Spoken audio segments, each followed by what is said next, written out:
Before I get into my review of Will Jordan's new book, Dark Harvest, the footage that I'm using in this review is my own personal footage that I own the rights to.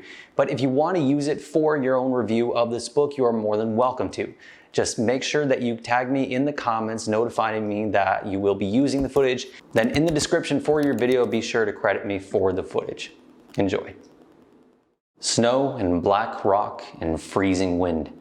So begins the prologue to Dark Harvest, the latest novel by Will Jordan, better known online as The Critical Drinker. His YouTube channel is an interesting one, levying harsh but mostly even-handed criticism with a fair bit of humor, and often giving points on how the writing of modern films could be improved.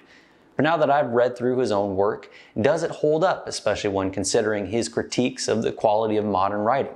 Well, I'm pleased to say that yes, it absolutely does, as Dark Harvest was a fun and engaging read from start to finish.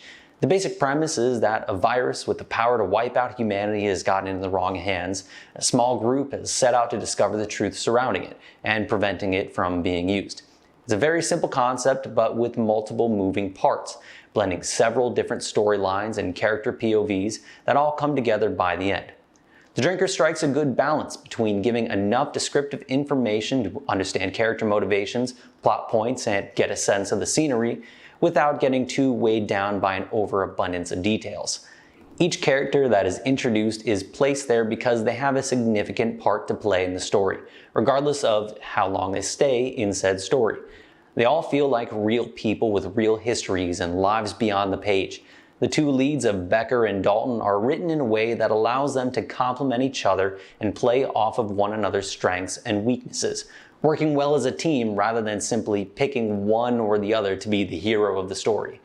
The pacing of this book is also very well thought out, giving the reader very small but captivating chapters that are self-contained and each end on a poignant moment, enticing the reader to keep engaging with a plot that refuses to slow down.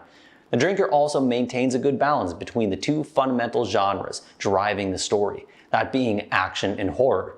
It never feels like one is sacrificed for the other, as familiar tropes of both are present but don't take precedence over the needs of the story. For fans of zombie and horror stories, Dark Harvest gives both familiar and new concepts to the mythos, while for fans of action and suspense, keeps the story moving along without diving too far into the gory details that typically come with horror. Now, the one weak point from this book comes from the sheer volume of characters' first and last names, many of which sound very similar to one another, making keeping track of all of them extremely difficult. However, this is a fairly minor critique of what is an exciting read. Well, thanks for watching, and if you enjoyed this video, make sure you give it a like and share it, subscribe to my channel if you haven't done so yet, and let me know down in the comments below, what did you think of Dark Harvest?